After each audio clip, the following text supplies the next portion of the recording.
అంబేద్కర్ కోనసీమ జిల్లా తాటిపాక ఆర్డబ్ల్యూఎస్ మంచినీటి చెరువులో స్థానిక యువకుడి మృతదేహం లభ్యమైంది.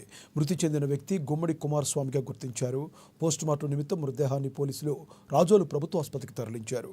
కుమారస్వామిది ఆత్మహత్య కాదని, కొంతమంది దాడి చేసి కొన ఊపిరితో ఉండగా చెరువులో పడేశారని మృతిని బంధువులు ఆరోపిస్తున్నారు. దీంతో రాజోలు ప్రభుత్వ ఆసుపత్రి ఎదురుగా మృతిని బంధువులు ఆందోళనకు దిగారు. ఈ సంఘటనపై కేసు నమోదు చేసుకున్న పోలీసులు దర్యాప్తు చేపట్టారు.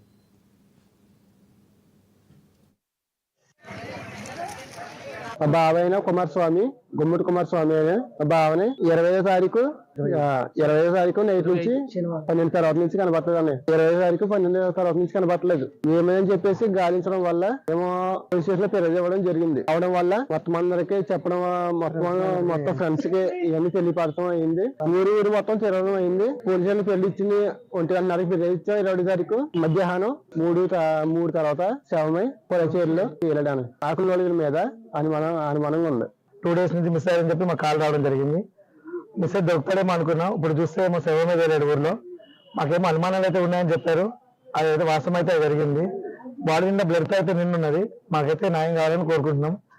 ఊర్లో ఎట్లయితే ఉండేదో ఇక్కడైతే ఉండేవారు కాదు. హైదరాబాద్ లో ఉన్నాడు. ఎప్పుడు ఇక్కడైతే ఎవరితో గొడవ పడాడు, అంతా మంచిగానే ఉంటాడు. ఆ ఇష్టం ఎందుకైతే మాకైతే అర్థం కావట్లేదు. ఏమున్నా కొంచెం వాళ్ళ పేరెంట్స్ కానీ ఆ చావుకైతే కారణం ఉన్నా వాళ్ళందరినీ కఠినంగా శిక్షించాలని కోరుకుంటున్నాం.